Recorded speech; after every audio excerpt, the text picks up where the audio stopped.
All right. Okay, I believe you can see me as well. Yeah, sure. All right. Good evening to everyone in the house. I really appreciate the convener for this program for bringing me on board.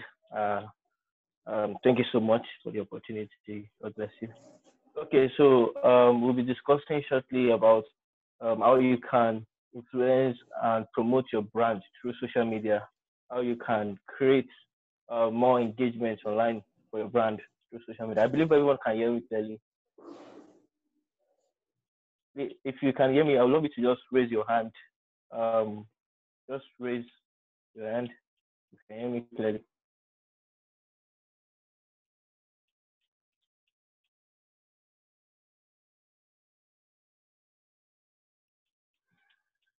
Hello? Can everyone hear me? Can you hear me now?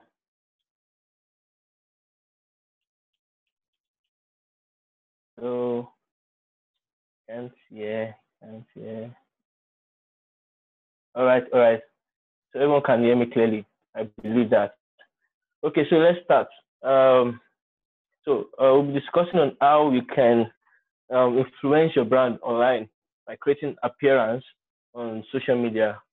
Okay, so before we start, I would love um, to introduce what social media really is. We understand that social media is now the digital life of doing things online without you seeing, meeting the customer one on one, without you having anything to do like with your customer one on one. You can all just do everything online through the social media platforms that you know or any other websites that you know.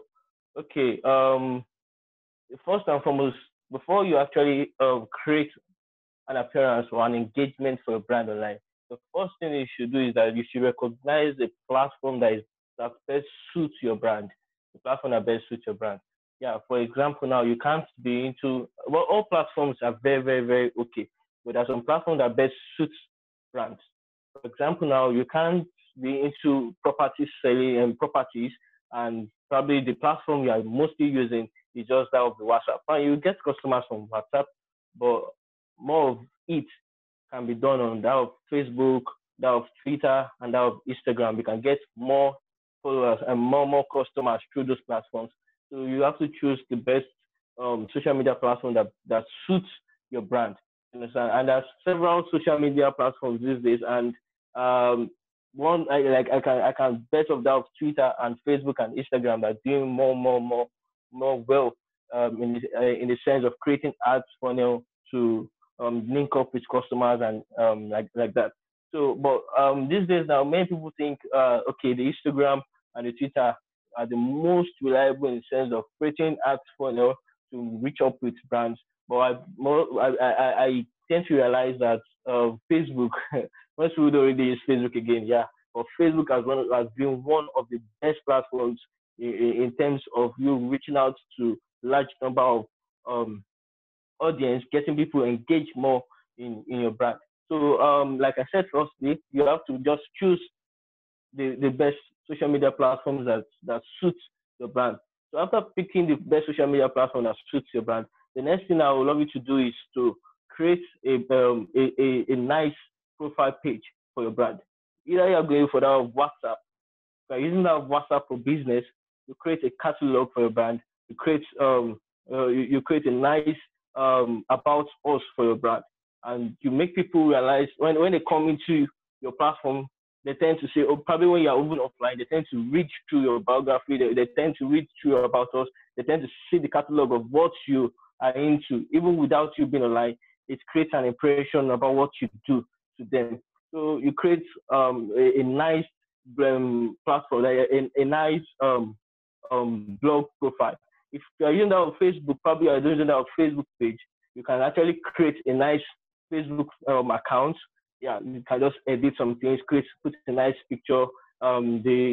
Just make sure everything blend in line with what you do. And if you're using that of Twitter also, you create a nice with your profile picture, you create a nice blog page, and everything. Make sure everything speaks more about what you offer to your customer, not you just creating probably yourself you sell wares and you're using a profile picture of probably someone that sells food as your profile pic. It doesn't make sense. Or probably you sell beers and you're using a profile picture of your face, except if your face is actually your logo. There are some brands use it as the face, just like that of KFC. The face of the CEO is actually the logo. You understand? But a brand platform should be your business platform should be your business platform. If you want to have any other platform, you should have that of your personal self platform. So be business minded. Let your business platform be your business platform. So apart from that, apart from you getting a suitable platform that best fits for your brand, and apart from that, building a nice personal platform blog page for your brand, and apart from that, also in the sense of that, you can actually create an environment for your brand. Yeah, after you've gotten an environment, a social media that suits your brand, you've edited your accounts, you've done all the necessary settings, just create an environment between you and your brand. You understand? You can't just continue to post. Probably you have an existing account, or probably it's a new account. For most existing accounts, we tend to realize that let me just post this stuff online. Let me just post this stuff online. And you just realize that you're not getting customers. An example now, probably that of Facebook. You're using the Facebook ads, you're promoting ads on your page and everything like that.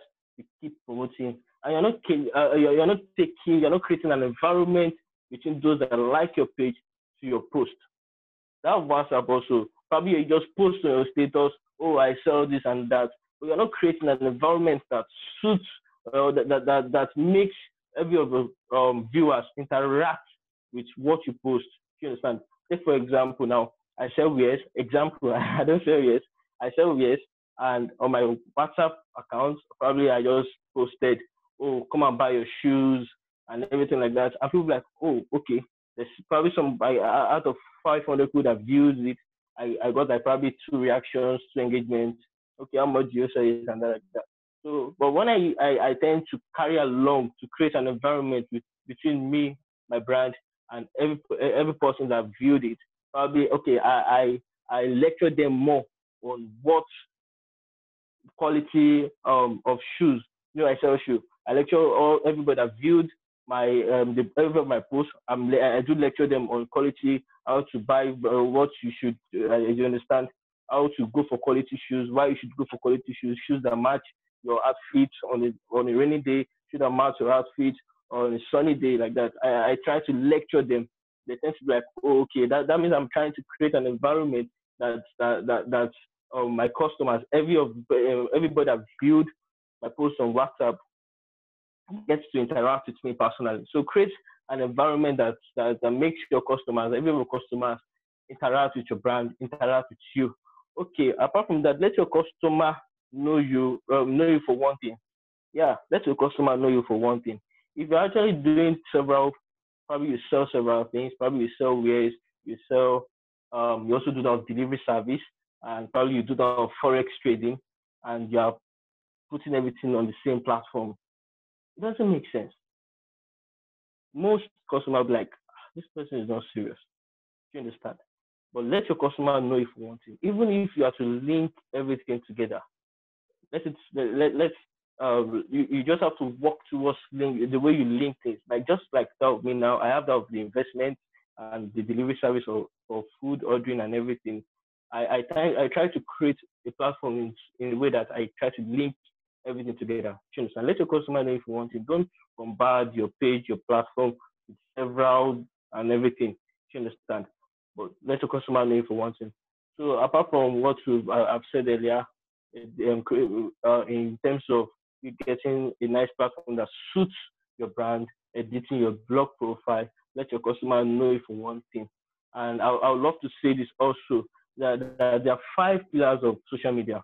5 pillars of social media: the people, the process, and the platforms. The people, the process, and the platforms. Do you understand? What you sell as a brand owner, do you understand? You are dealing with people this time. You are dealing with people that you target audience. Do you understand? No matter what you do, both service, both products, and everything, people will definitely come for it. You understand? So you should know how you're able to reach out to your target audience. Okay, I want people that stay. I want to target people that stay in Abeokuta alone. You understand? They are my people. I will know the platform that best suits those people. The platform that best that will best streamline my ads, rather, sorry, that will best streamline my ads to those that stays in Abeokuta. I can't be based here in Abeokuta and be doing ads for people that probably are in Katsina. Fine, you can do that. You can actually deliver your stuff. You understand? But it might be of that stress. So get connected with people around you. The process now, get a platform, like I said earlier, get a platform that best suits your brand, get connected with every of your customers. You understand? Social media these days is very wide. Believe me, Facebook is really creating some new features which I can actually I've been seeing some early this year, and believe me, Facebook is actually working towards helping brands reaching out to their customers online. So apart from what I've actually said, okay, okay, sorry, hold on, okay, sorry. Okay, so another thing I'd love to discuss about social media marketing is you interacting with every of your customer. You understand? Interacting with every customer. In the sense of you interacting with every your customer tends to create trust, trust for your brand in the mind of every of the customers. And customers are very influential. Customers are very influential. I can say that. If I'm okay, if I sell beers, I don't mind me. Maybe because I love beers, that's why I'm actually using beers as an example now. I sell beers, and um, customer A came to me, you understand, to purchase some wares and everything.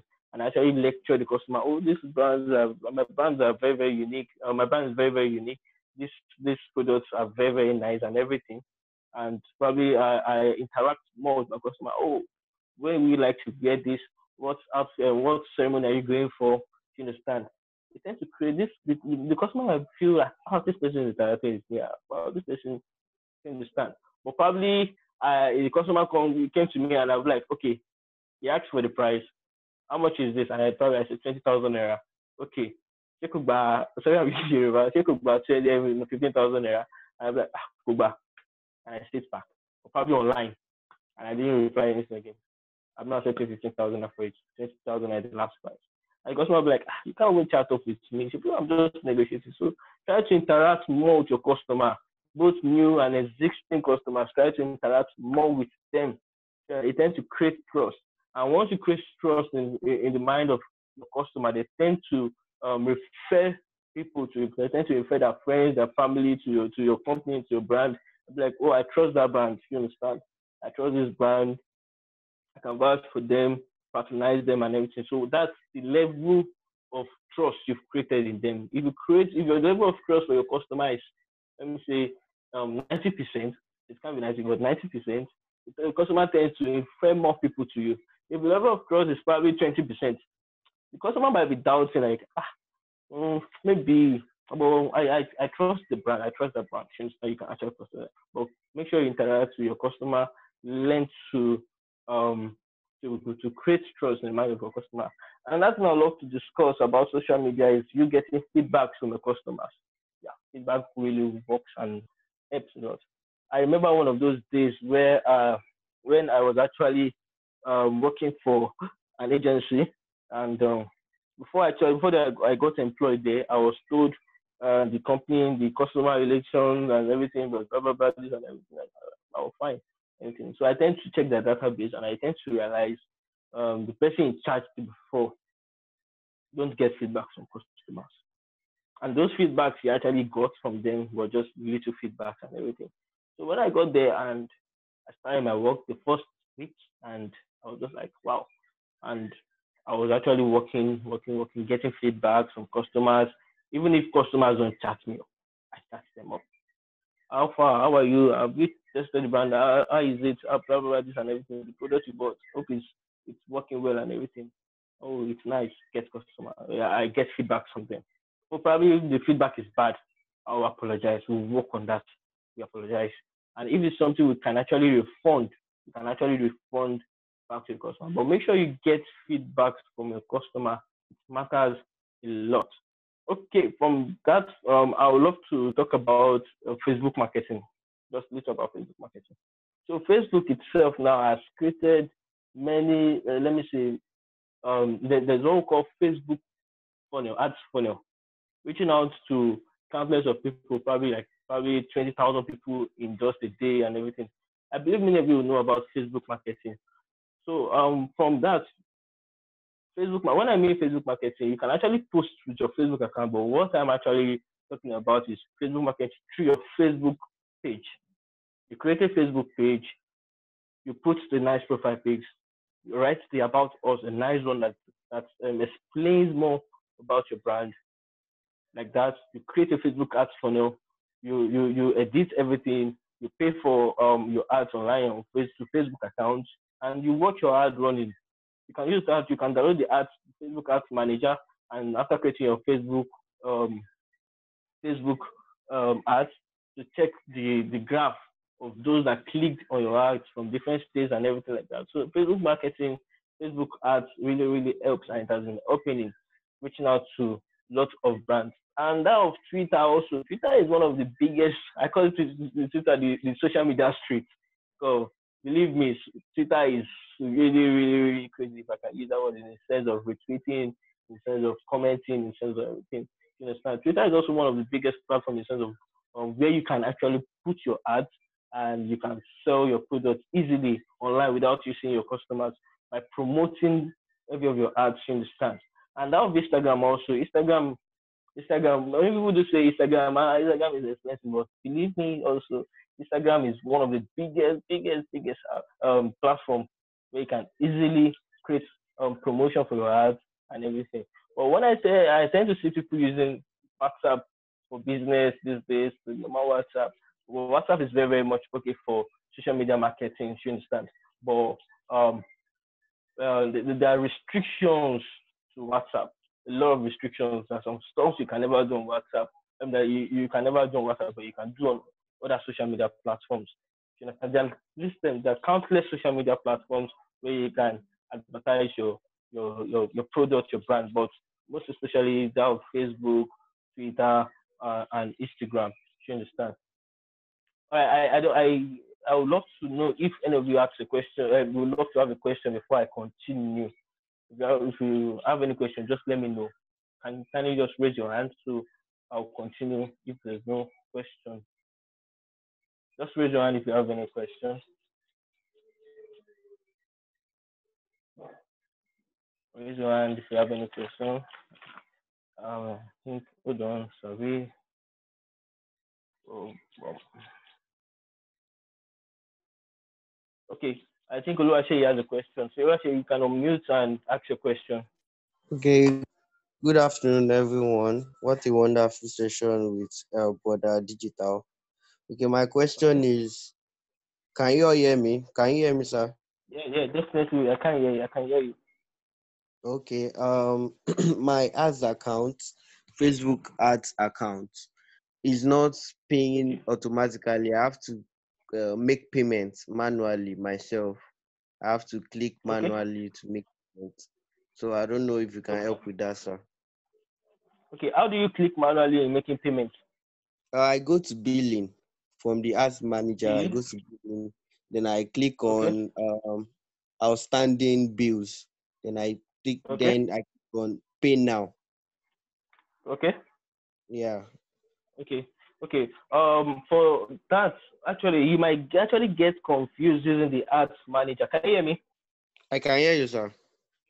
Okay. You might actually get confused using the ads manager. But the simplest of it, or which you can actually do to pay and get your ads running. It's when you log into your Facebook page, your Facebook account, and you open your Facebook page. You always see something. If you're using our Facebook app, you see the boost now stuff below it. Do you just see that anytime you log in? I use it, and I also create Okay. ads from the ads manager, from ad Okay. set, Okay. ad set and ad itself. Okay. So I would love you to do this. Anytime you create your ads through the normal Facebook app, you can actually just watch the reaction through the ads manager. That's if you're getting confused using the ads manager. Just click on the boost now. It will bring out everything, like the location, the interest, the interest and everything, how much you want to spend. If you don't have money for in your funnel, your wallet, your Facebook ads wallet, you click on it, you enter the amount you want to pay. That will be credit card.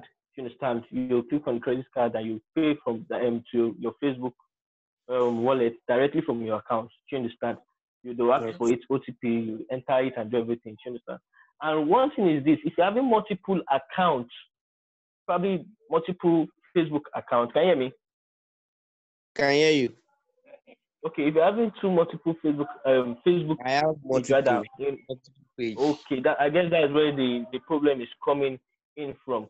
If you're having multiple Facebook page and you actually use one, probably use one of those page, you paid for the ads. You understand? And probably you now want to use another account, not that same account, not that same page, another account. You understand? You're logging into another account to create another ads. You understand? Yes. So you get the Facebook will never. They will only tell you to add new. They'll tell you to add money to that account, the new second account you want to use for the page, even when your balance for the first page is still below it. So you get. They always ask you, okay, add money to your account, just because it's not the account you loaded the money you loaded money in. You understand? I guess that's where the problem is coming. So you have to load money to the second account. But if you also link both together, you understand? You can go to the admin settings. You understand? Add as admin and everything. So you add the second account to the first account as admin. You understand? That will best solve the problem. Maybe you add as admin. Definitely, you can link the both together. Thank you very much, sir. I hope I am able to answer your questions, sir. Yes, sir. Very well, sir. Okay. All right. So let's continue. I would love to this. Hello, can you all see me? Sorry.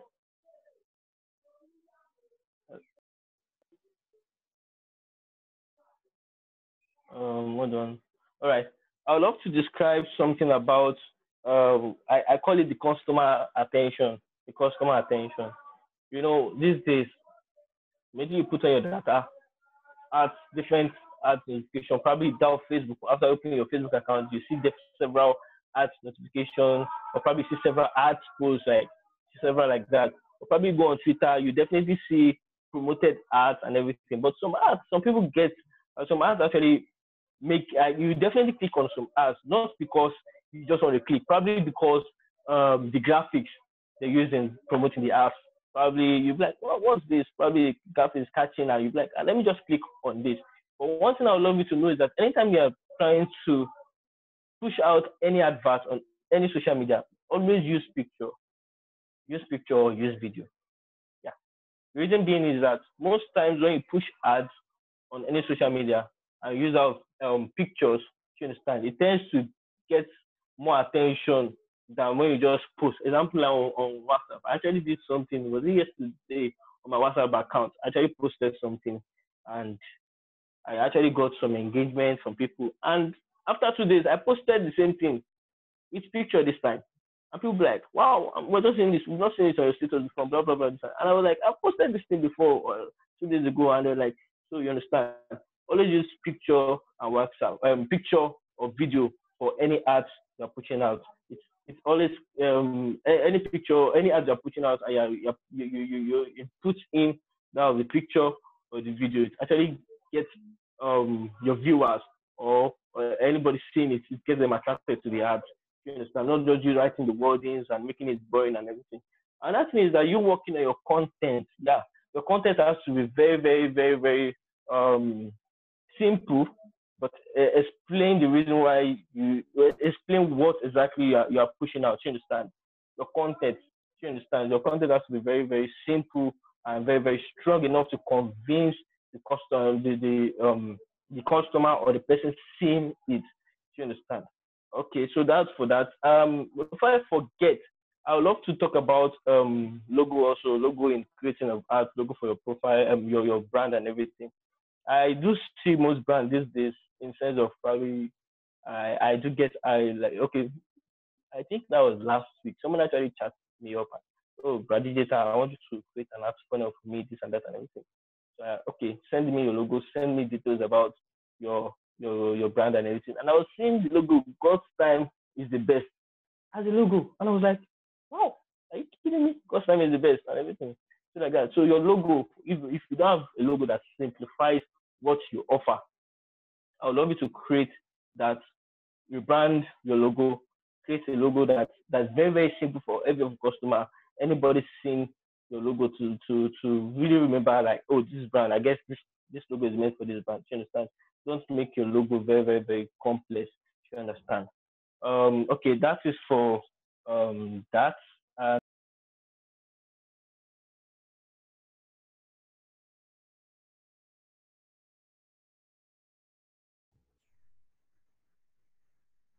All right, bro, Dita.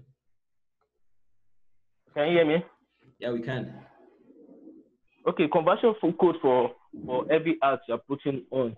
The first thing that every okay, like I put down here, I said customer isn't a moron. The customer isn't a moron. A moron. Treat every customer like your wife or your girlfriend or your husband or your wife. Treat every customer like a family. In a nutshell, do you understand?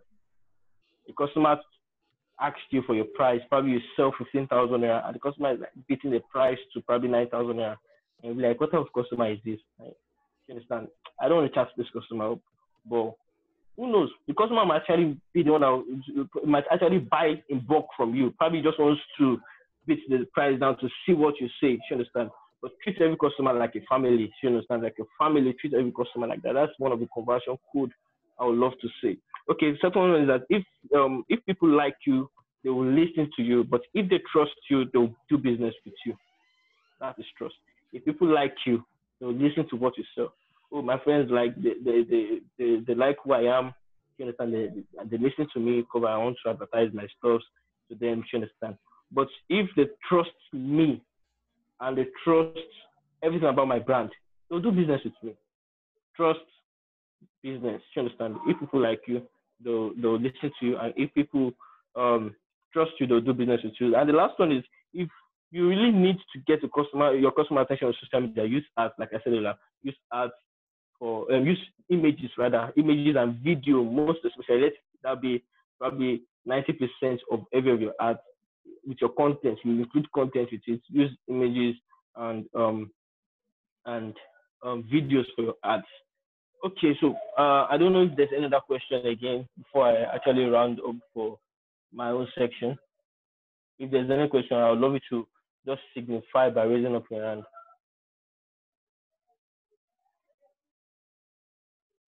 Just kindly signify by raising up your hand.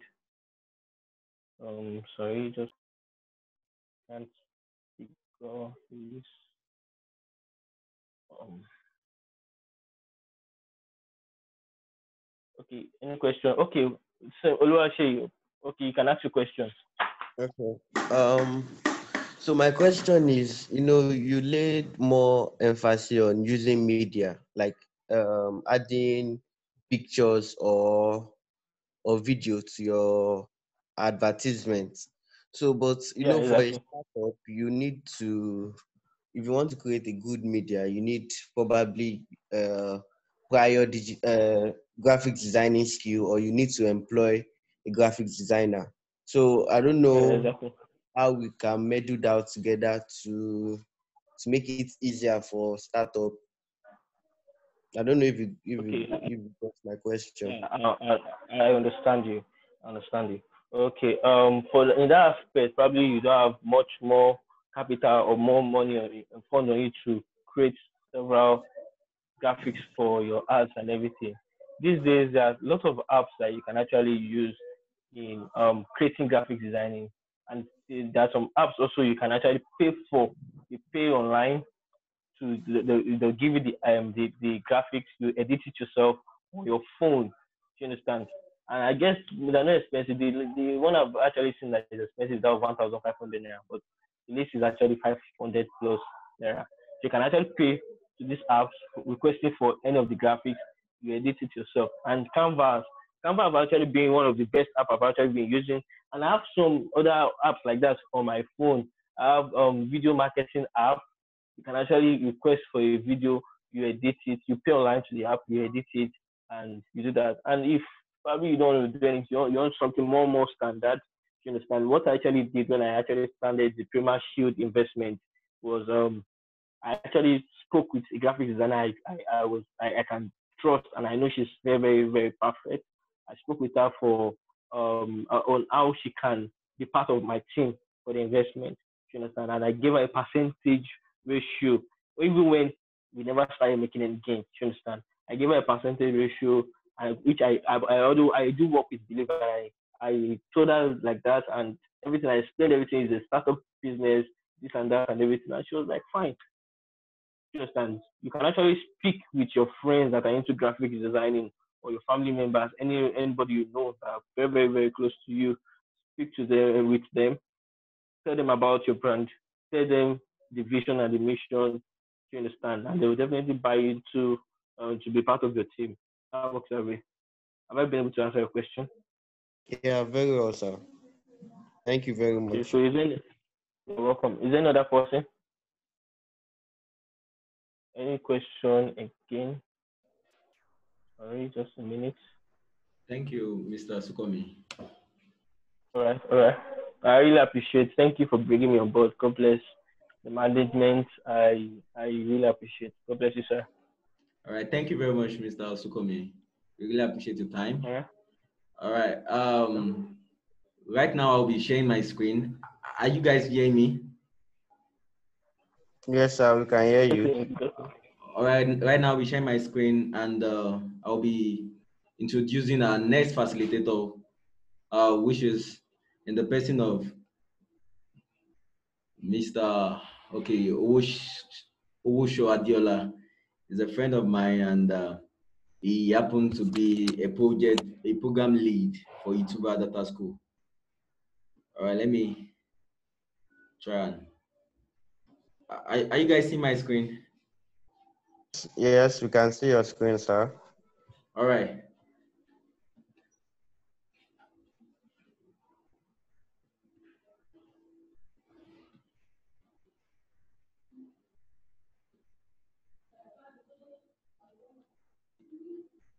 All right. Adiola is a leading strategic deployment of learning programs to develop tech talent for the future of works in the data science space. In the last 2 years, the team he led has built Sub-Saharan Africa's largest ecosystem of senior and junior data professionals and helped over 60 companies become more data-driven by providing them with access to already accelerated tech talent and deploying in-house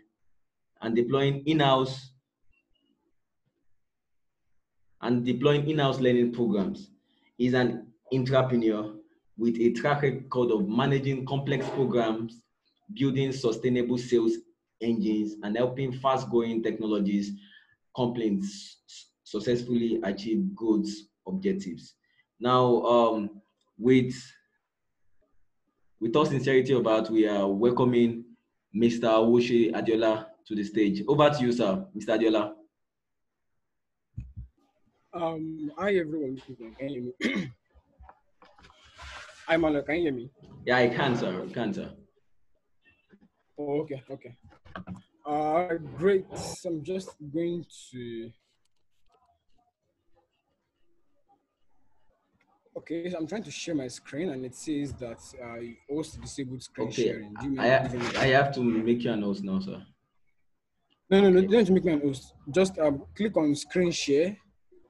There should be a small arrow that points up. So you click on that and enable multiple users to share. All right, I've done that. All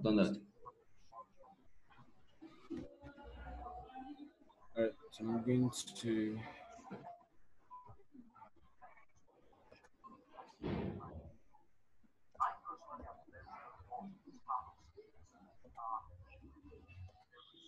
All right, I see my screen now.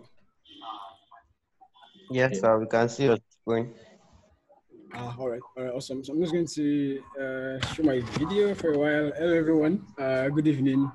My name is Adeola, and I work with the Utiva team, with the team at Utiva. Sorry about my background. The network is not quite good inside, so I have to come outside to do this session. And I really hope I give you value over the next.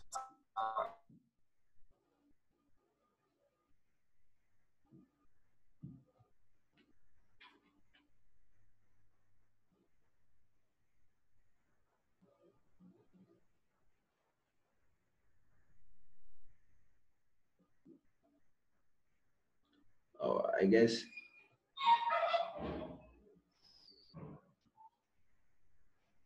Are you still there, Adela?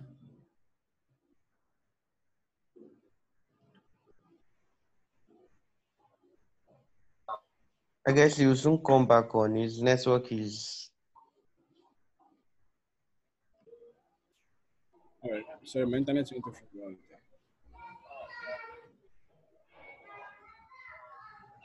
All right, so if you can hear me, I was mentioning that Utiva is sort of like the largest ecosystem of tech talents in Nigeria, and we are helping people upskill and learn new skills in order to help them thrive in their workplaces and also prepare for the future of work. As aside leading the Utiva data, which is like the largest ecosystem of data analytics talents, I also do some strategy consulting at Analytics, where I help organizations also figure out, map out their data adoption strategy, right? So we're going to be exploring this conversation from three different perspectives. The first one is going to be data and data analytics. We're going to be, we're going to talk about what data analytics really is, and how does it differ from data analysis, data science. And then we're also going to talk about where we are today as a country or in the world as regards to data analytics and adoption. And lastly, we're also going to explore conversation around the challenges of adopting data analytics today and tackling them, right? At the very end, we're now going to see how data analytics can really help businesses to drive smarter business decisions. All right, so 1 minute. Right. Yeah, so what is data analytics, right? Data analytics is science analyzing raw data. In simple terms, raw data in order to make conclusions about that information, right? So the key word in these definitions are analyzing raw data, and this is where it is where is it to get it mixed up or to get confused, right? So let's explore what data in data analytics really means and how does it differ from the data in data analysis. So there's data analytics and there's data analysis. So think about the data in data analytics. Data analysis refers to the data that you know of and the ones that you are used to. That is data that contains 100 to 400 rows of data and that's sitting in your PC or in an Excel sheet on your computer. And just think about this as the data you've gathered from your small business, about your employees, your sales data, your research data, all these very little volumes of data, right? But now think of data. So data analytics is differs from data analysis in four different ways, or in four major ways. And the first one is in the volume of the data, right? So we usually call this the four V's of big data analytics. So the volume in that it is huge and of gigantic size, right? The velocity in that it increases really fast and multiplies at tremendous speed. Thirdly, the variety in that it is numerous in sizes and formats, and so think about different types of data as geospatial data. Okay, so let me take a step back now and help you understand what data analytics really is, and so I can appreciate what it really means. So today there are about 2.5 quintillion bytes of data created each day at our current pace. In fact, in the last 2 years, 90% of the data in the world was generated, right? And just today alone, 500 million tweets have been sent, 294 billion emails have been sent. Almost 65 billion messages have been sent today on WhatsApp alone. And in fact, we've carried out about 5 billion searches on Google today already. So think about this should help you sort of get in the perspective of what we mean by big data. So big data means like very huge amount of data, right? And you can define this based on the variety. So think about a company like Uber that collects data of every ride. So Uber would typically collect your geospatial data, so the data of your current location or your movement as a tracking movement, right? So they would typically collect the data of the time you took a ride and time a ride ended. They will collect the data of how much distance you covered. Uber will collect how many times data of how many times further the ride in the past 3 years. They would also collect data of the pricing, how much you've paid for the rides over the last couple of years, or last couple of weeks or months, and also they now use all this data to to tailor their services to work for you or to suit you, so that they continue to retain you as a customer. So think about this data as very huge. I mean, so imagine how many millions of rides Uber places a day.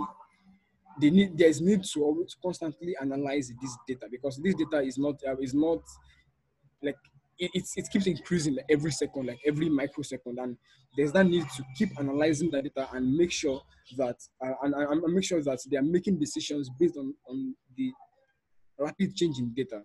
So the last view of big data analytics is the veracity. Veracity means, okay, I'm just checking the chat box. So veracity means like the quality or the authenticity of the data. So data could be clean, it could be dirty, and of course, the cleaner the data, the better the the type of analytics you can carry out, and the dirtier it is, the amount of work that you have to do to clean it up. So think about Twitter now. Think about Twitter.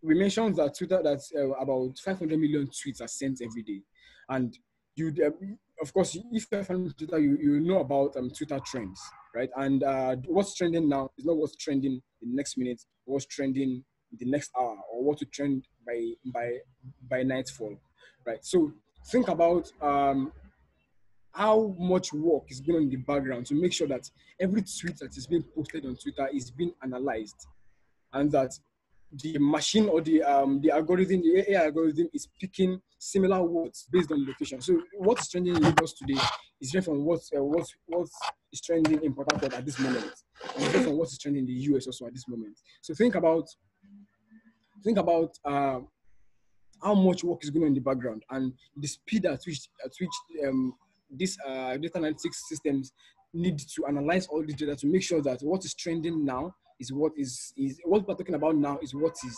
showing on Twitter Explore page as trending. So another analogy I like to use is GTBank star 737 platform, right? So think about how many transactions you do in a day, or that people in Nigeria do in a day, and also those in Ghana and those in other countries that GTBank is in. Think about how many people are sending money at this moment in Port Harcourt at this moment. So this data is like really, really huge. It's in millions of rows, millions of columns, and businesses today have woken up to the reality that this data needs to be analyzed, and that they need to continue to develop their capacity to analyze this data faster and better, right? So let's quickly talk about data science. Data science is like an umbrella term for a group of fields that allows you to use algorithms and processes to extract knowledge and insights from large data sets. So, okay, let me take a step back. In simple terms, what this means is that data science is more encompassing. Data analytics can also be interchanged for business analytics. You're using your business data to make business decisions. But at the level of data science,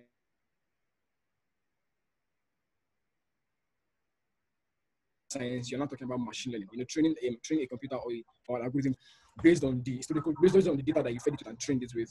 So artificial intelligence, Internet of Things, robotics, these are all under data science. And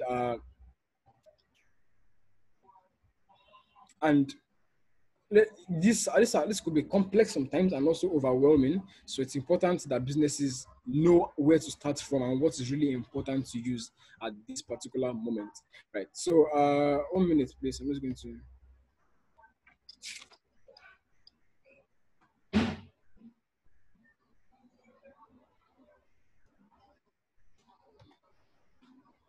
All right. So now that we have established the value of data, the big question is how many companies have really adopted data analytics, right? So now let's look at some statistics. 53% of companies in the US have adopted data analytics as of 2019, right? Only 17% as of 2017, and it's projected to reach about 83% by 2021. So this also helps us to wake up to the reality that companies are beginning to wake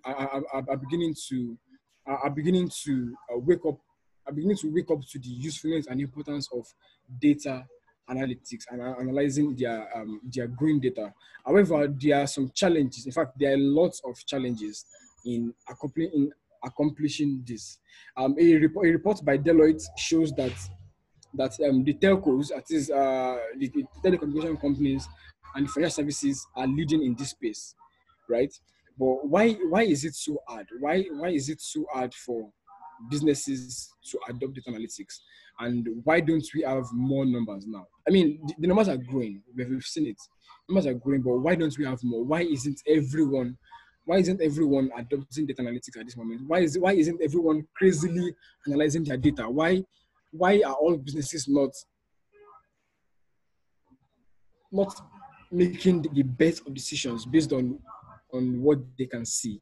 So I mean, there has to be something. There's something that makes it really tough, and we're going to discuss these things that make it really tough under three perspectives, right? So the first one is access to the right data and managing data sources. So research done by McKinsey in 2018 shows us that the major reason, or one of the major reasons why companies are not adopting analytics so well today is because they don't even have access to the right data. Right? They've not been collecting the data for a while, and hence they have very little amount of it, and it is almost impossible to make business decisions based to even analyze them and make business decisions. Do you understand? So it is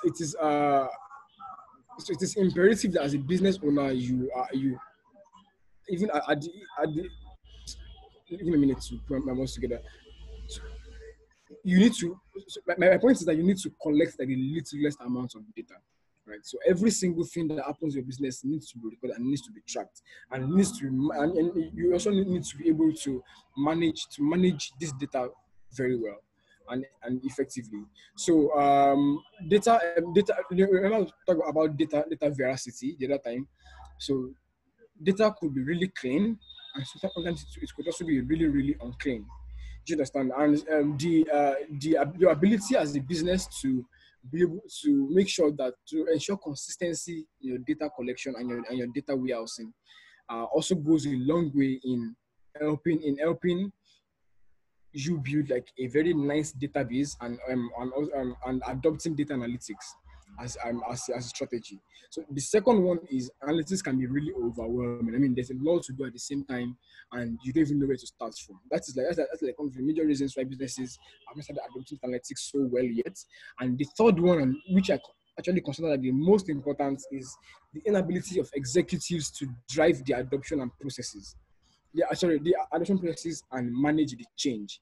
You see, change management is like one of the toughest thing ever in this world. Managing change, especially across big organizations. So think about a company like which company was recently in the news now. Okay, so think about Andela. Andela announced, I think yesterday or 2 days ago, that they were going fully remote. you don't have the slightest idea how much work is going to go into managing the change that Andela is embarking on over the next couple of months. In fact, perhaps years, right? So chain management is like the toughest thing, because at this point you need to start restructuring your entire operations as an organization. You need to start restructuring your entire supply chain. You need to start restructuring and redefining your organizational culture. You need to do your HR guys need to now sit down and say, okay, what kind of talent, what kind of people we need in this company at this time, and how do we get them? Like, chain management is really tough, and this doesn't leave data analytics out. The day you decide to say, okay, I want to start adopting data analytics, I want to start making sense of our data, analyzing data, you're taking on a heavy burden. And as organizations need to also have the internal capacity. And by internal capacity, I mean the senior level guys who are able to drive everyone, drive the company, drive everyone to adopt to flow with the new move, and see the vision of what they're trying to do, and also follow through, right? So 1 minute. So let's take these points now one by one. Let's take them one by one. So the first one on the list here now is, I'm just going to go back again, is access to the right data, and the ability to also manage the data sources, right?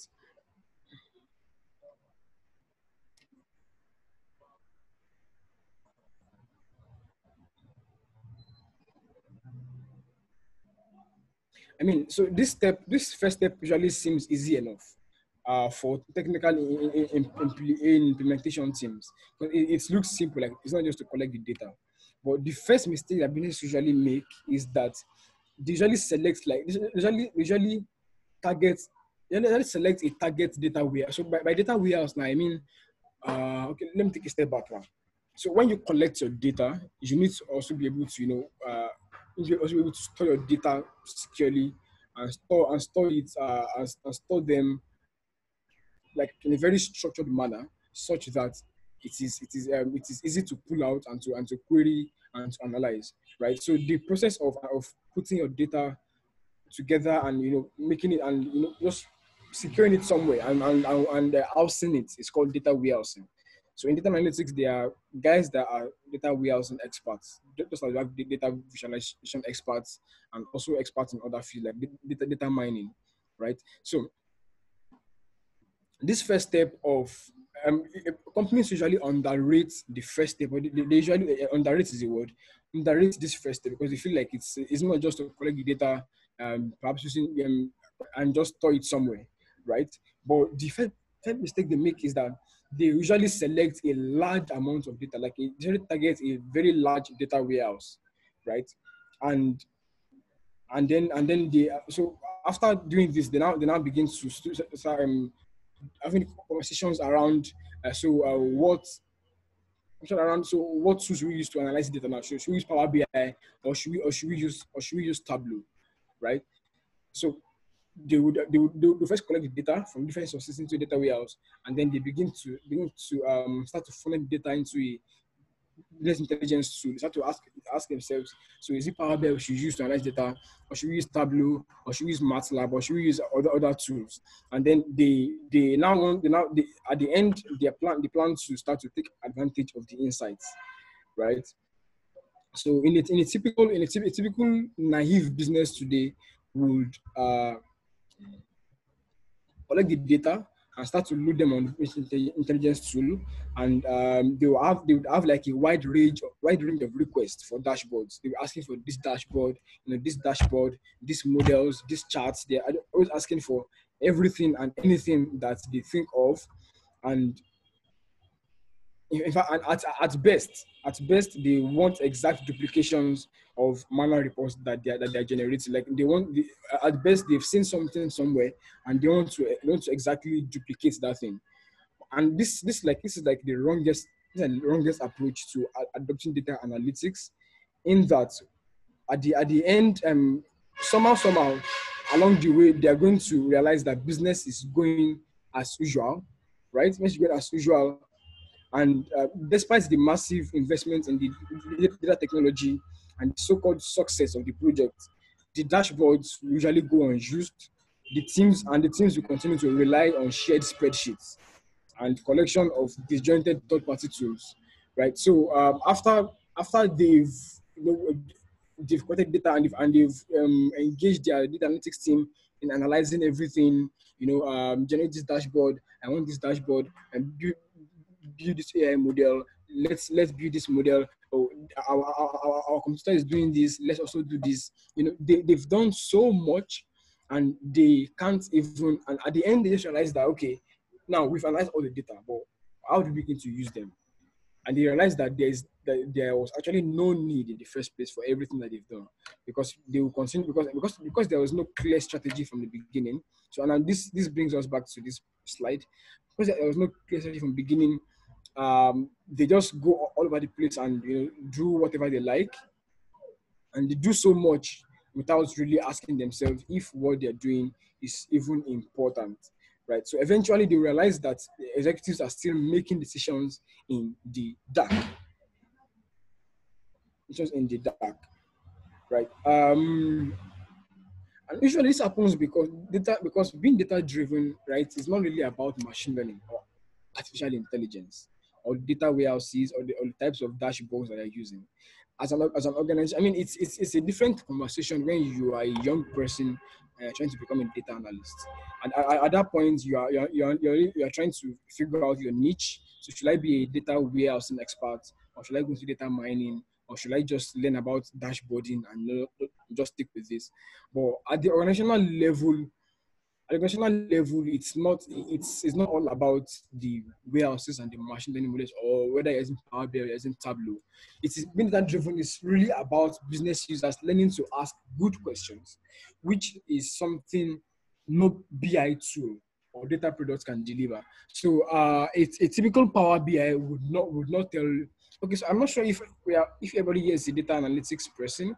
But Power BI means is a Microsoft suite of this for business intelligence, right? So Power BI will not tell you what to look for. Power BI can only do as much as you ask it to do, right? So being data driven in the real sense is not about business users. It's not about the tools, or about the models, or about the frameworks. It's mostly about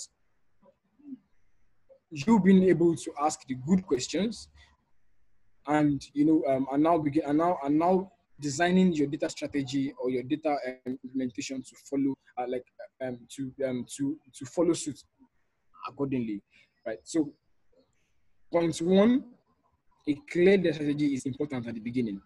Businesses should not are currently making the mistake of doing so much without asking the question of whether this is really important, right? So the next step now is keeping it simple and meaningful. So remember at the other time we said analytics can be really overwhelming, and for good reason. I'm going to explain why analytics can be really overwhelming, right?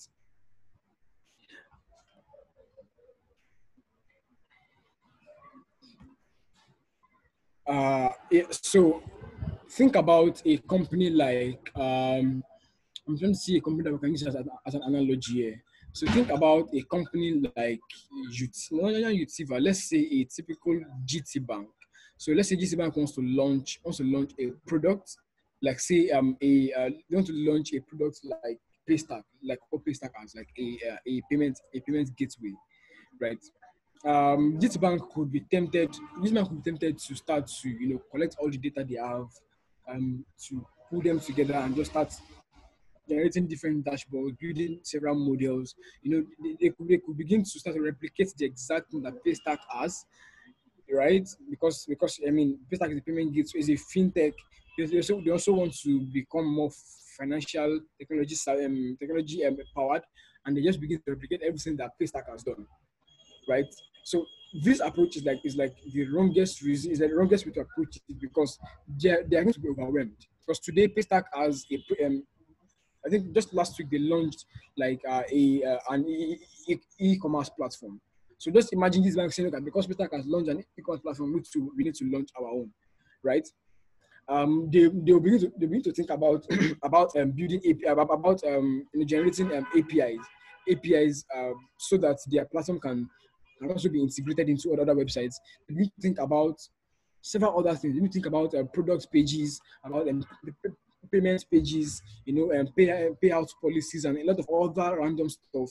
And because they did not ask themselves the important question of what is important to us, what should we do at this point, and what will help us achieve our goal, they begin to go all over the place and do a lot of random stuff that really adds no value, right? So rather than undertaking massive change, executives should, or businesses should, concentrate on targeted efforts to source data, build models, and transform the organizational culture, right? So such efforts help to maintain flexibility.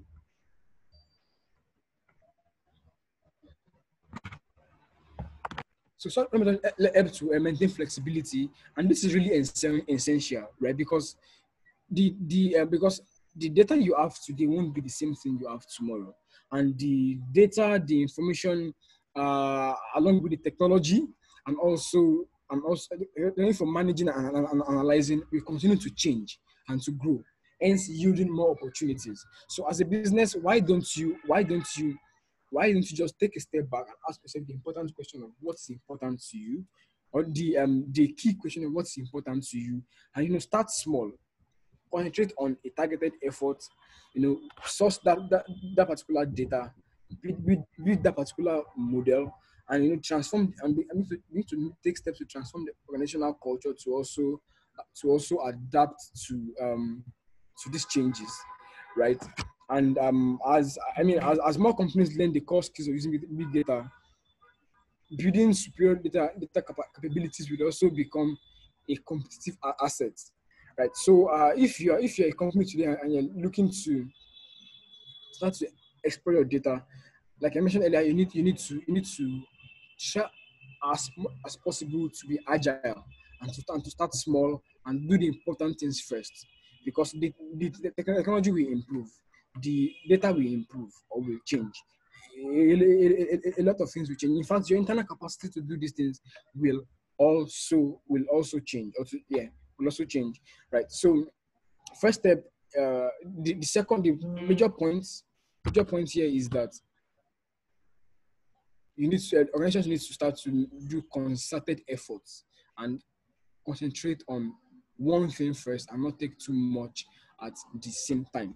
So the last point I'm going to talk about now is developing internal capabilities to exploit big data, right? So, and this is something, and usually I think about this from 4 different perspectives. So how do you develop internal capacity to exploit big data? So it is one thing to ask the questions. It is one thing to identify, okay, this is what we should be doing now. This is what we should be analyzing. This is the data we should be analyzing, and this is what we should be achieving, right? But there's also that internal. I mean, if you don't have the capacity as a company inside, in you as an organization to drive these things, there's just so much you can do. So the first thing I usually recommend is that the companies need to recruit senior analysts that can champion conversations with the C-suite. And by C-suite, I mean like the CEOs, the CFOs, the CTOs, and all these CCC guys. So companies need to be able to. So I don't know. I'm trying to not make it complicated, right? My point here is that say a typical which frame can I use now? Say a typical hotel now wants to automate their work. They want to be able to assign rooms automatically. They want to be able to do like have more automation. They want to be able to also, if a client, if a customer comes in and walks into the hotel room now, say they want to be able to give that customer like the best room that suits them. They need to be able to analyze. So they need to be able to input that person's name on the internet. I had that person. Look for a person's interest. Like they want to automate all this other stuff. And now imagine So the CEO says, okay, this is the direction we want to go. This is how we want to go. But the CEO is an elderly man of 70 that doesn't understand data analytics, doesn't know anything, but he just wants this to be done. I think what happens is that they are going to frustrate the data analysts that are actually doing the work because they don't know what is important. They don't know what they don't because okay. So if the data analytics team now says, okay, let's so to be able to achieve this, we need to invest like $200 million into this project. You need to say, oh no, this is not possible. We can only give you $20 million, right? So that becomes a very difficult conversation. It becomes very difficult uh, because there's a disconnect between the guys that are doing the real analytics and the uh, top level guys that are making the decisions, right?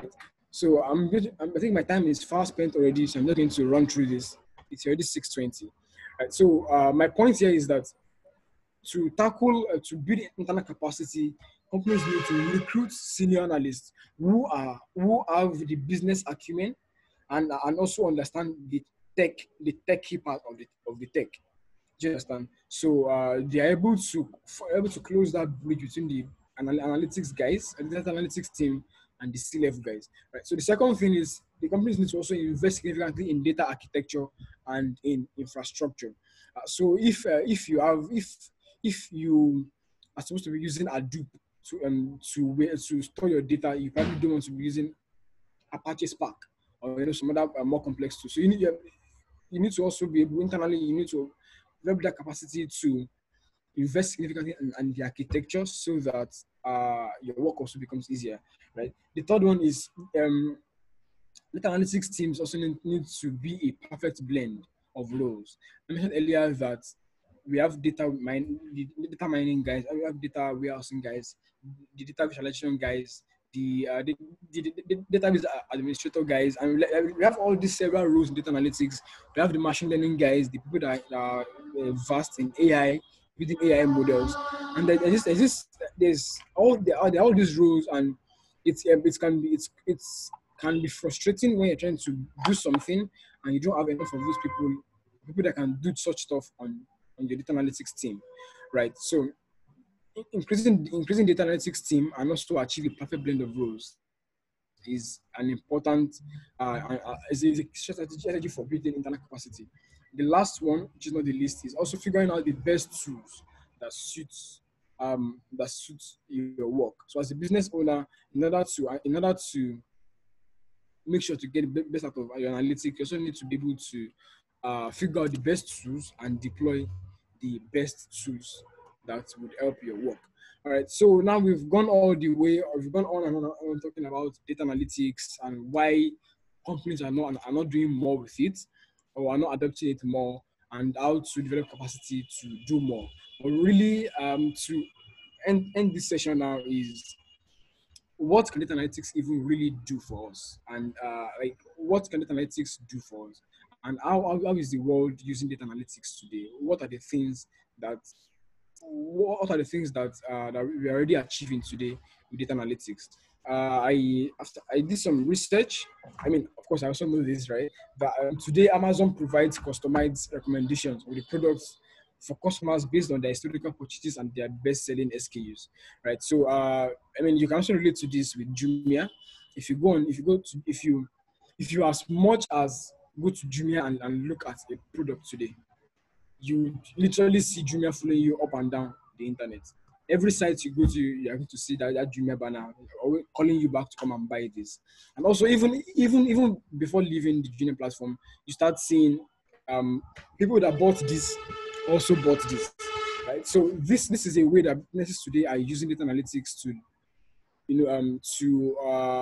drive more sales and to improve their business. Because that way, if I buy a phone, an iPhone X, Amazon or Jumia is able to tell me that, okay, people that bought iPhone X also bought iPhone X pouch. And because I'm buying a new phone, I don't want my phone to scratch, so I'm also placing an order immediately to buy a pouch.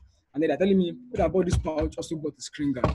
So I'm also buying a screen guard immediately, and I'm buying an extra, and I'm buying a AirPod, and I'm buying all this other stuff because they've been able to effectively analyze the data and recommend other stuff to me based on what people have bought in the past, or also based on what I have bought in the past, right? Facebook also does the same thing. Today, when you're scrolling through your Facebook or your Instagram, you see adverts based on some of the things that you've looked at or that you searched for on the internet or on Instagram, right? Google also uses data analytics. In fact, they hire the maximum number of data analysts, data scientists in the world, right? Because I mean, they're performing 5 billion searches every day, and they also need to be able to give you the most appropriate and the most relevant answer to whatever you ask their platform, right? So these are ways that data analytics are already changing our lives, and that people are already adopting data science, right? Next thing, P&G also uses data analytics. Coca-Cola, in fact, very interesting perspective about Coca-Cola is that Coca-Cola uses a complex algorithm to ensure consistency in the taste of their products. So it says using an algorithm called the black book model that combines data sets such as blah blah blah blah blah blah blah. Coca-Cola is able to keep the taste of orange juice consistent all year round. I mean, you will agree with me that you could buy a particular orange fruit now, and this particular one is sweet, and the next one is not sweet, and the next one is sweet, and it's not sweet. And even though these fruits are from the same tree, they have different tastes. And as the company that produces orange juice, you need to be able to ensure that consistency in taste. So Coca-Cola has found a way to analyze gather data points based on every fruit of every orange fruit, and use that to ensure consistency in the taste of their drinks. Right? So you can go back and do more research on this. Also, Target is a retail company in the US.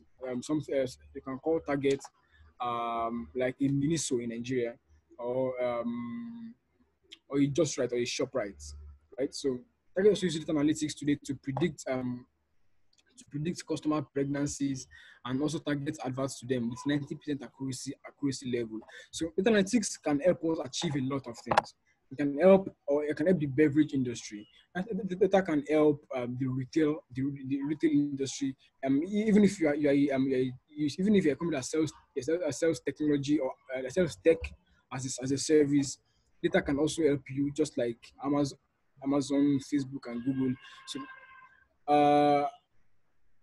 okay, I think I'm come to the end of this session, but the point here, to summarize the entire thing, is that data analytics can help you as a business to do a lot, like a whole lot. However, it is really hard. It is really, really hard to adopt. It is hard to change your entire business to your entire business to become more data driven. It's hard to manage the change. It's hard to manage the team. It's hard to build a team, in fact, data analytics team, and make sure that you have everybody that needs to be on that team.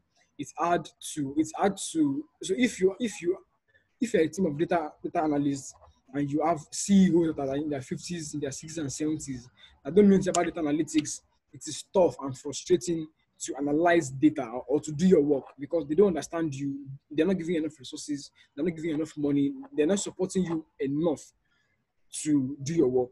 And like, it is really hard. And to be able to deploy data analytics effectively, you need to be able to develop internal capacity as regards the C-level.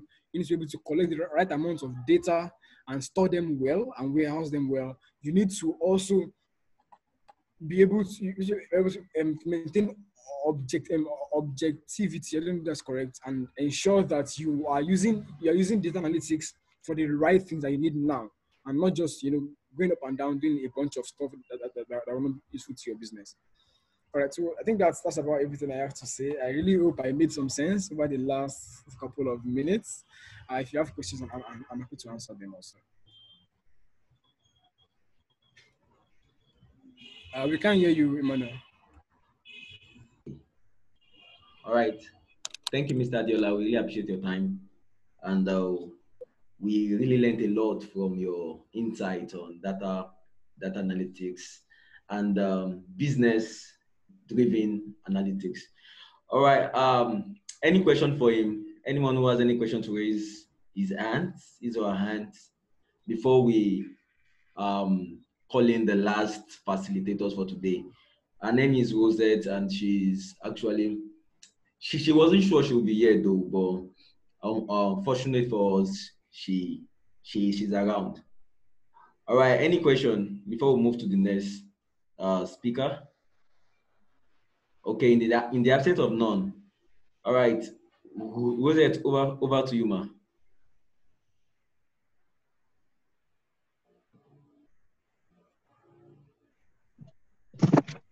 Hi, everyone. Hello, ma. Can everyone hear me? Yeah, sure, we can. Okay. Sorry for the short notices, and okay, I won't be speaking so much. I won't talk so much. I'll just spend about 10 minutes because I think Emmanuel said I should share a bit of background on locating your market audience and building a strategy. So I'll start by locating your market audience. First of all, try to shed more light on what a market is. So the simplest definition of a market is just an exchange. Exchange being product for a price. So the definition of a market is as easy as that. And when they say locating your market audience and building a strategy, it's just all about knowing who your audience are. Your audience is more like the targets.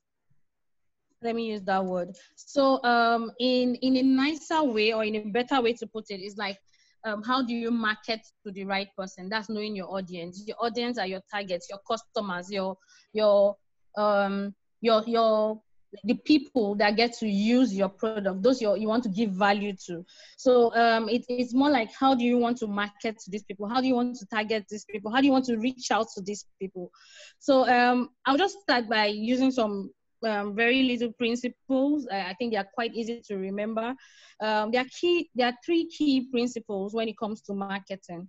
That's like locating the audience and how to work with the audience if you really want to succeed or you want to be spot on in it. And the three principles, the very first principle is these principles are the essence of marketing. So the very first principle is the principle of customer value. So when what the principle of customer value is just talking about, it says if you want to provide something to a customer and you want them to buy from you rather than the competition, then you have to give them a genuine customer value. So that's what the principle of customer value is talking about. So it just says, so if you want to provide value to a customer, you want your customers to choose you, you want them to be attracted to you, you want them to specifically purchase from you, you have to ensure that you give them the right thing to buy from you rather than the competition. So that's just the principle of customer value. So you need to give them value for their money better than what your customer is doing. Then the second principle is the principle of differentiation. The principle of this differentiation just talks about what you have to provide to the customer, like this customer value you want to provide to them. How do you do it better than the competition? So you have to differentiate your offering. You have to differentiate your offering. And the third principle is the principle of segmentation, targeting, and positioning. So this one says when you are in the customer focused market. So, okay, let me give an example. At the moment, I can say 3/4 of the businesses we find today are all in a very strong customer focused market. So one thing everyone that wants to go into a business or is into a business or wants to succeed in a business has to understand is everyone is struggling, and it is very difficult, almost impossible to deliver value to everyone. So you have to, it's very difficult to provide or deliver value to everyone and still make money. So that's where this third principle comes in, which says, because it's difficult, you have to do so in a segment. So you need to choose a segment of the market you want. You target that segment, or you choose them based on what you think you can deliver better than other competition in that market. And then you position your brand to meet the needs of that target. So if I can recap these three principles in the way the markets are, like I said, we are now in a more focused customer value-driven market, meaning the customers have so much to choose from. They have so many products, so many people delivering the best, so many people claiming they have the best, so many people wanting to do a particular thing. So the only way you can come in to locate those your audience, those your customers, and ensure that you succeed is that you have to try to bring these three principles to life, which I said the first principle is the principle of customer value. So you should be able to give them value for their money, rather better than the competition. So you need to identify their value, what they value, what they like, what they need, and then you give it to them better than your competition. You want them to buy from you rather than your competition. And then the second principle is the principle of differentiation, meaning you have to differentiate yourself. I will not buy from you if I don't know what makes you different from the other person. So that thing that makes you different is something that is unique about you, what you deliver better than the other person. Then the third one, like I said, is the principle of segmentation. The principle of segmentation, targeting, and positioning. So like I said, if you want to make money, you cannot target everyone. So you need to choose a target, and then you deliver value to that target, which is position your product for the audience that you find in that target, and then you deliver value to them. So that's about the principle of segmentation. So you divide yourself from the others in the market. You then ensure that you deliver value to them by targeting them and positioning your product to actually suit the targets that you want to play in.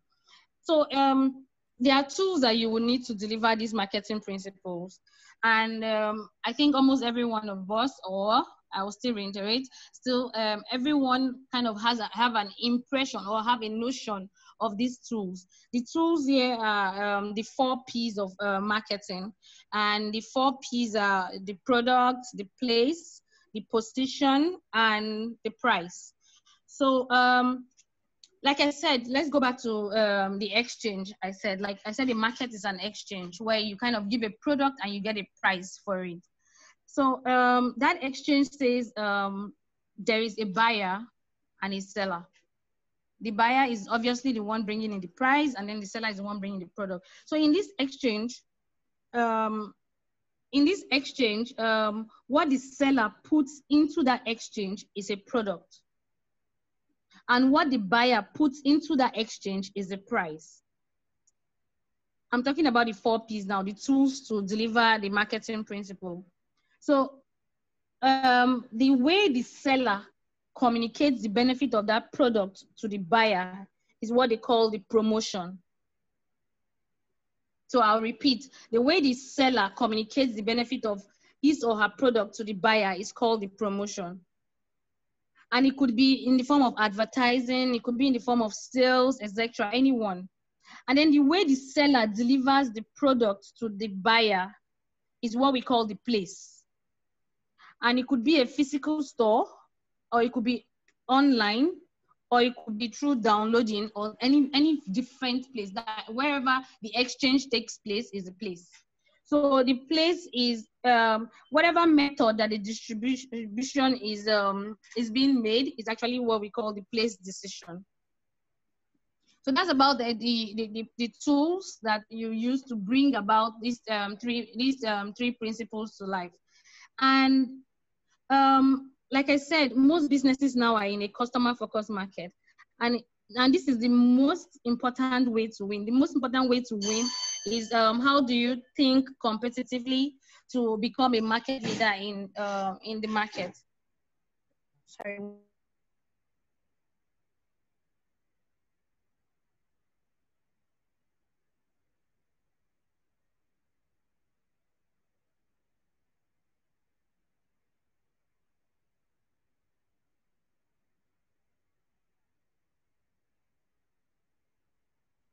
Sorry, guys.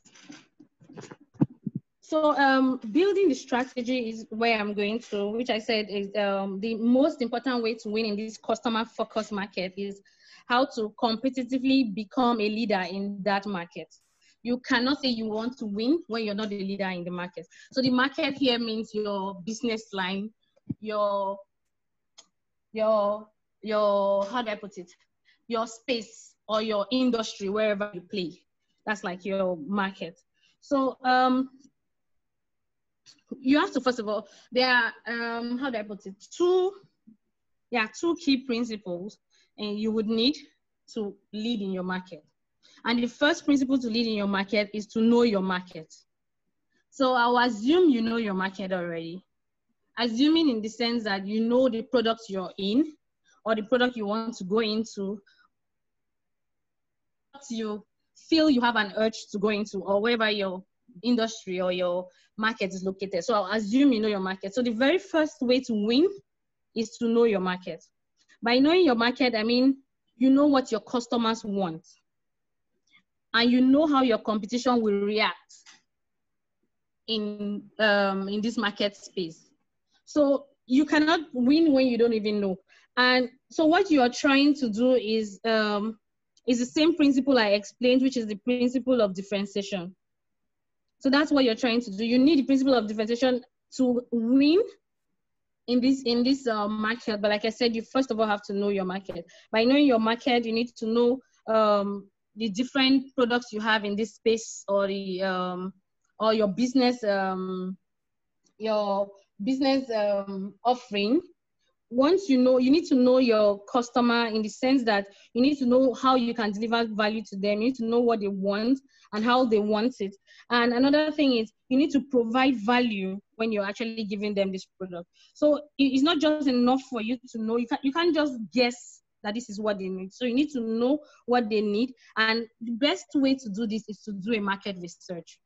So before you get into a market, before you start producing that product, before you start going into that product, before you go into that business line, you're supposed to study the current players in that business. Is there anyone there? If there's anyone there, what does the person do? How does the person do it? How does the customers react to this person doing it? And if I come in, what do I have that is different from what the current players have? How am I going to deliver value better? Which is the principle of differentiation. What would make me stand a better chance to be chosen over the current competition? That's knowing your market. And like I said, you can only know your market with research. You cannot guess.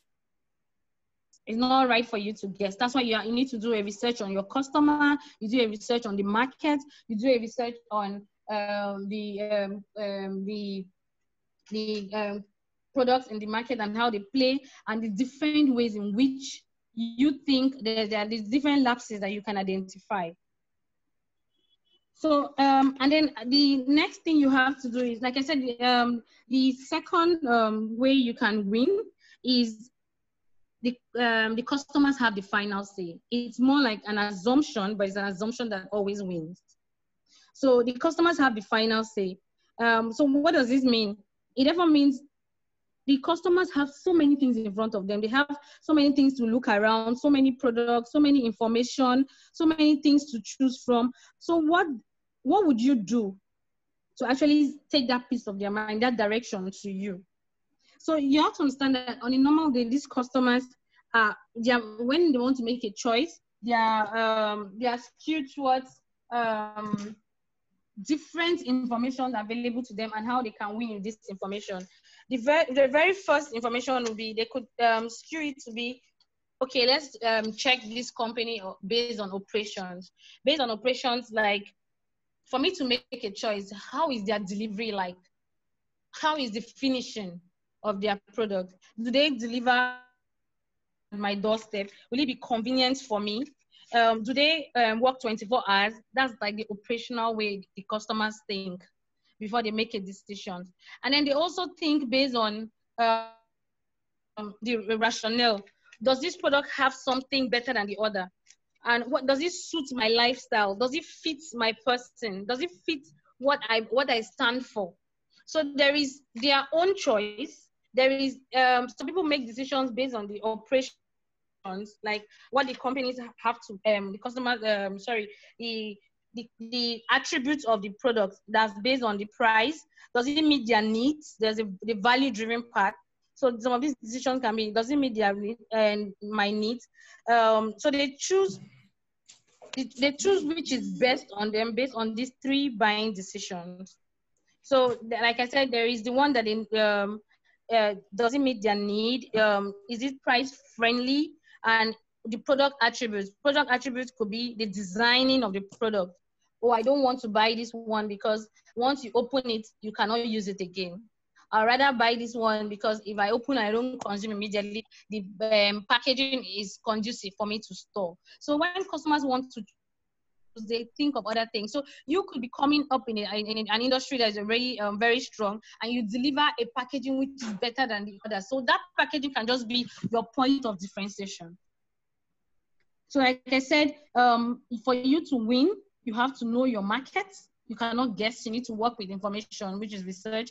You need to understand that the customers have the final say, and actually their decisions are very strong and is hinged towards them being committed to being first in, like if they want to get full value for their money. And like I said, the 4 P's are very strong in it, in the sense that the kind of products you bring into the market is very important. The kind of promotions, how do you get across to your customers? How do you tell them about your product? So you could have a very good product, but you don't know how to communicate it. And that would be another reason why you would fail. Or you could have a very good product with a very poor price point, and it's a product or an industry that has a price-driven perception. And that can also make you fail. And you could still have a product that is very good, and you find yourself in the wrong place. Like I said, place could be an online store, an offline store, or through the internet or anywhere. So you could still have a very good product, and then you don't find yourself in the right place, and you miss out on it. And the last one being, like I already spoke about the product, making sure that the product is fit for the target. So like I said, you cannot satisfy everyone. So you must choose a place to play, and then you would be able to deliver value. So that's like the short or straight to the point principles on how you can locate your market and build a strategy around it to win. So I think I can make more answers available. If you ask me a question, I could use an existing brand or existing brands that suit your questions, and then give you more practical examples, so we don't go too deep.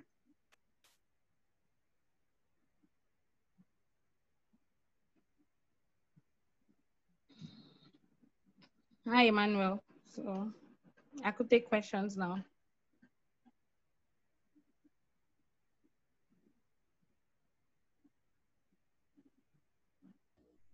All right. Any question, guys? Kindly signify. Like, raise your hands if you have any question for Rosette. And if you want me to repeat anything, I could repeat if I was too fast. All right, Bolatito, you're just joining. What's up? Do you have any question? Miriam, Pupola, what's up? Any question there?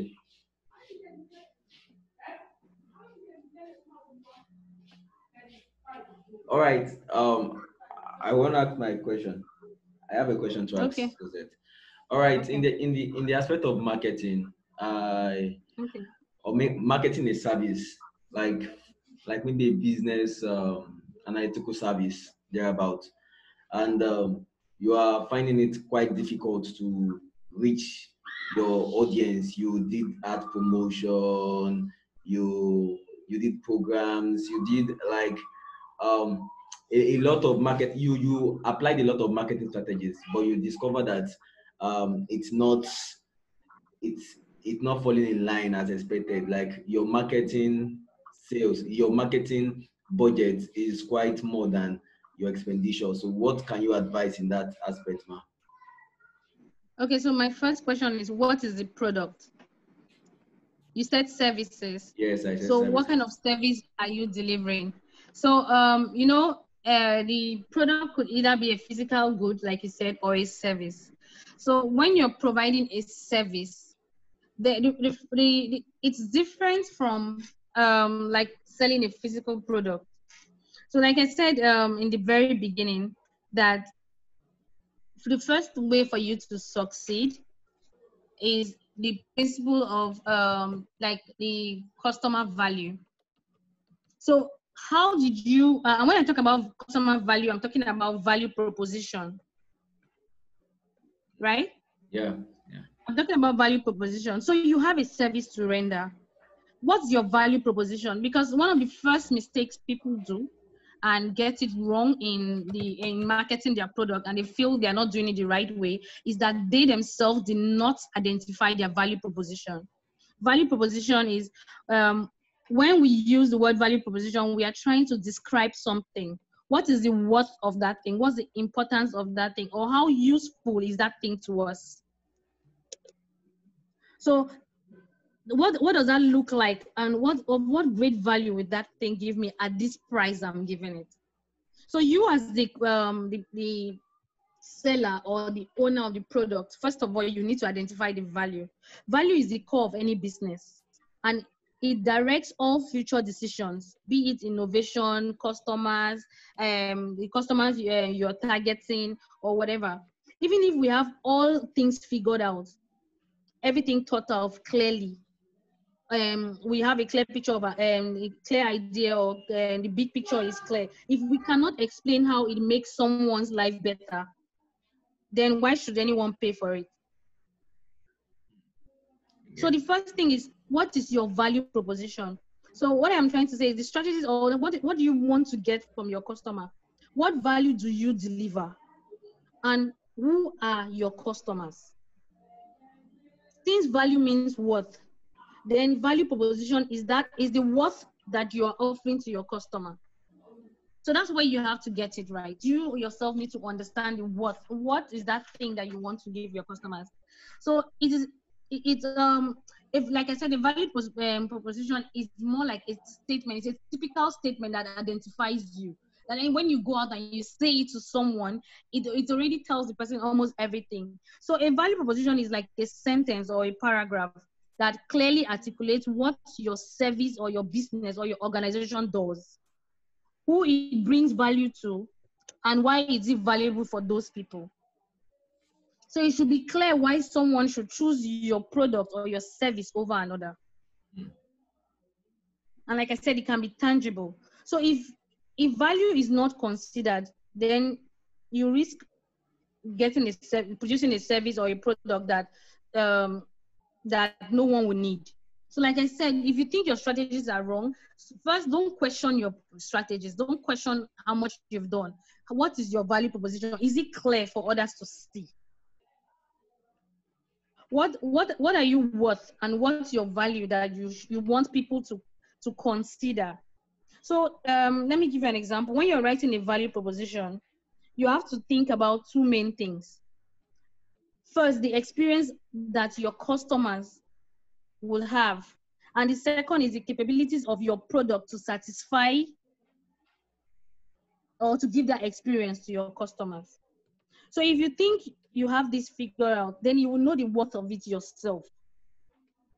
So half of the work is understanding your customers, and then the second is what is the problem you want to solve, what is their current pain, what are their current obstacles. This is because you're talking about a service, so that's why I'm using these words. So what is your customer, what's their current problem that you want to solve, what is the pain they undergo in getting that particular thing you want to address, what are the obstacles they find on the road, what are the particular benefits that they would get using your service, and what products and services are you offering to these people to help them complete their job or complete whatever they have for themselves or their need. Is it what you're offering? Is what you're offering a pain relief, or is just something that will push their pain after some time? Better still, is what you're offering to them more like an easier way to solve a particular problem. So it's more of your customer and your products. How does it help them in general? So that's your value proposition. So you need to find your target market from it by learning who the customers are, and then what you would use to solve their problem. Who is the person? And you can use a lot of WH words to get this answer. Like more like who, what, when, why, where, how, and then you know how to answer those questions. So you should use all these WH words to actually create a value proposition. So let me like use a short frame to actually explain something. So if what I am actually producing, let's say I live in Nigeria. Nigerians are very, very attracted to wearing Ankaras, and there are so many detergents in the market, and the detergents actually bleach the Ankaras or spoil the Ankara. And I come in to say I want to provide solution to the Nigerians. So to the Nigerian market, because there's actually no product in the market that can address this situation. So the first thing I have to do is I need to know my customer. Who are the people I'm targeting? I'm targeting this set of Nigerians that love Ankara. Like I told you in the beginning, the principle of targeting and segmentation, you cannot target everyone in the market and make money. So I'm looking at those Nigerians that are crazy about Ankaras, that love Ankara.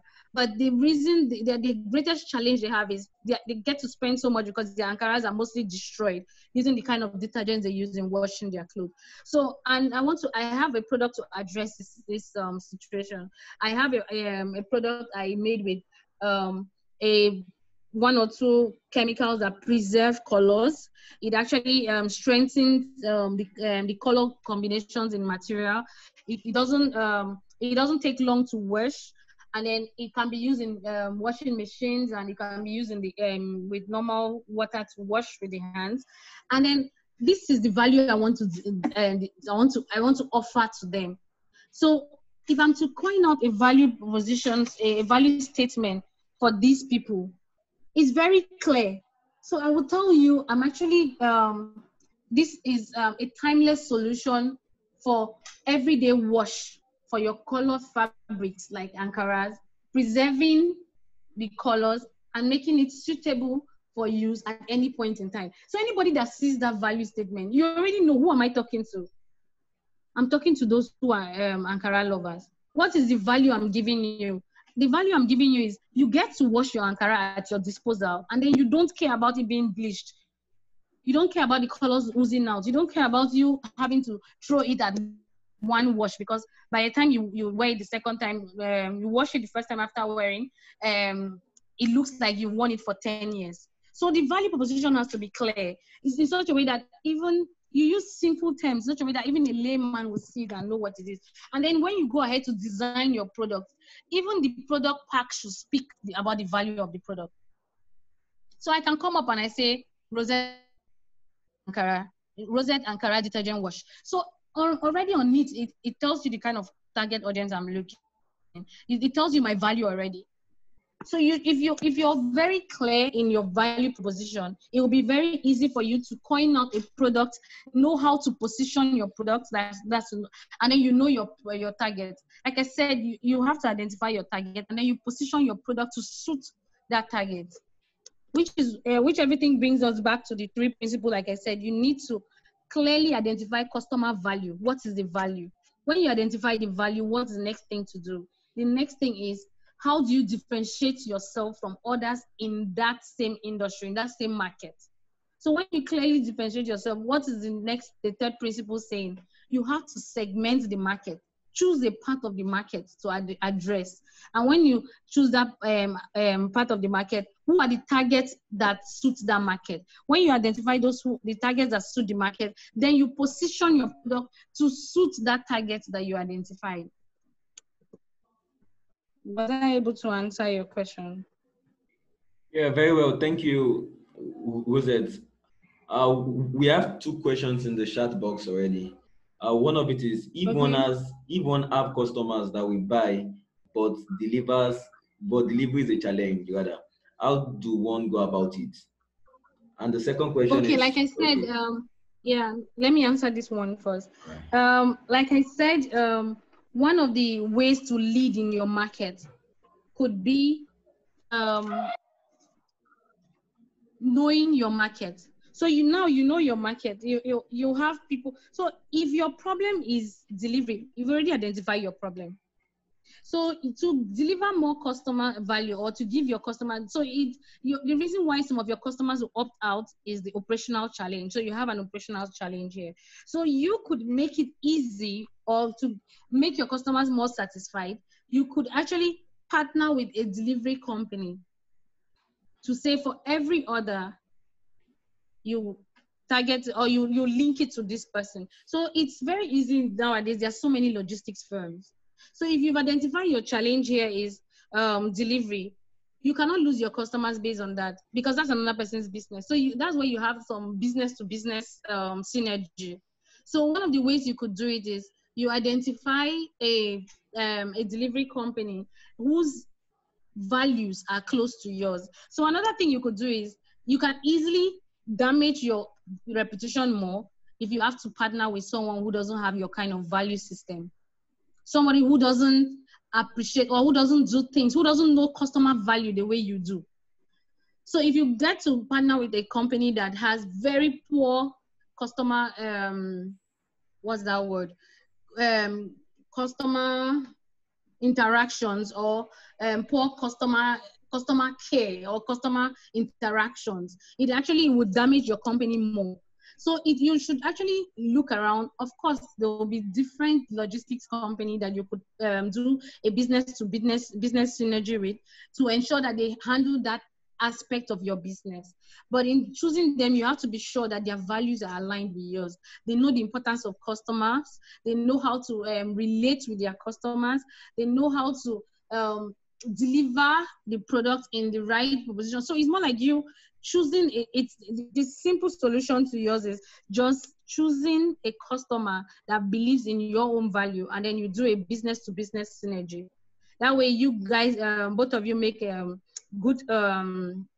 good business out of it, and all your products are actually being delivered, and it's actually delivered timely if you have customers that are very time sensitive.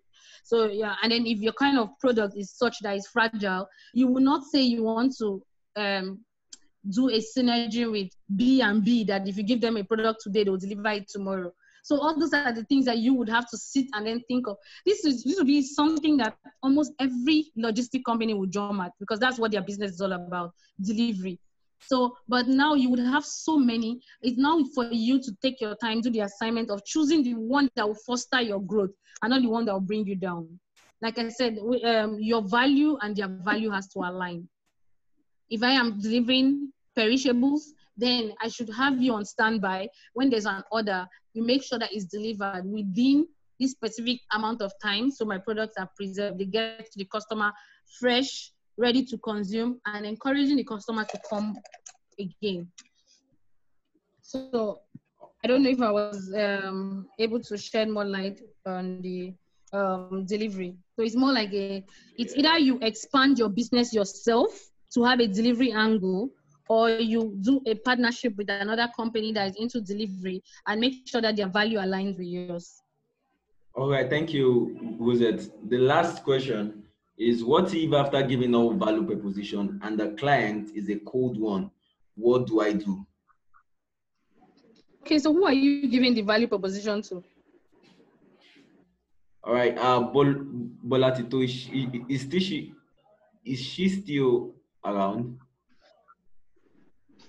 Okay, Bolatito asked the question, but I think she's not here. Okay, but I can answer a question for the benefit of others. So I feel what she's trying to, first of all, a value proposition is not what you give someone. It's the owner of a company that writes it. You know the value you want to actually deliver to someone.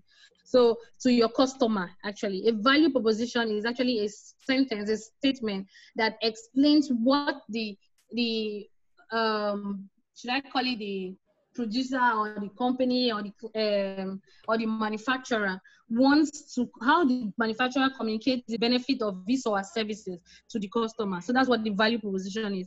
It's mostly an internal thing, but it shows out there in the way you communicate to your customer. So your value proposition shows in the look and feel of your product. It shows in the benefit of your product. It shows in the offering of your product.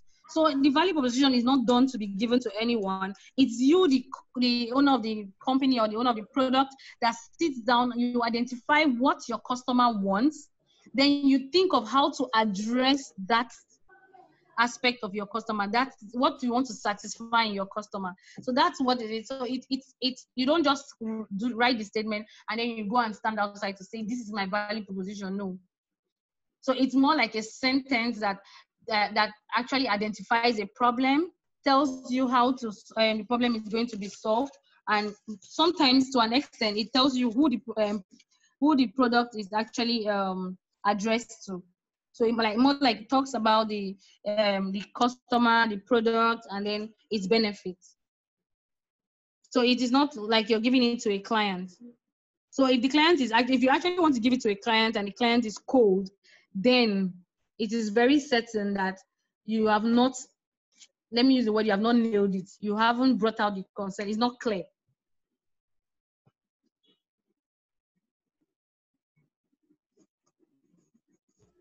Thank you very much, Rosette, for your time. Really appreciate it. God bless you. All right. Any other question before we round up? We're about rounding up in the next 5 minutes. Any other question in the chat box? Okay, in the absence of none, I will like to appreciate all the facilitators for taking their time to explain the deep concept behind business acceleration in necessity to thrive. We discovered that in this present dispensation, in this present pandemic state, a lot of business will go down the drain. Why? Because they didn't understand the basics behind business acceleration. So this webinar, we've totally enlightened us on the basics on how to target your market audience and how to build marketing strategies, with some facilitators diving into the aspect of data-driven business, because the industry, every industry right now is moving into the aspect of data-driven. And the first facilitator, which is Tayo Oloshunde, he elaborated on the aspect of business ideas, and he dived into the aspect of innovation.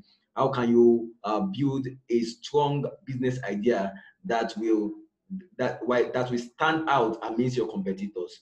So we really appreciate each and every one of us for taking your time to be here, and those who will be watching us after this session, really appreciate you. All right, for more inquiry, you can visit our website www.emmviron.com for our latest updates on any business webinars or any webinars, and for any consulting services, you can as well reach to us via the website we shown to you. All right, do have a wonderful day. We really appreciate you all for coming, for attending this webinar, Emmviron Business Webinar 2020. Okay, do have a good night rest. Thank you very much.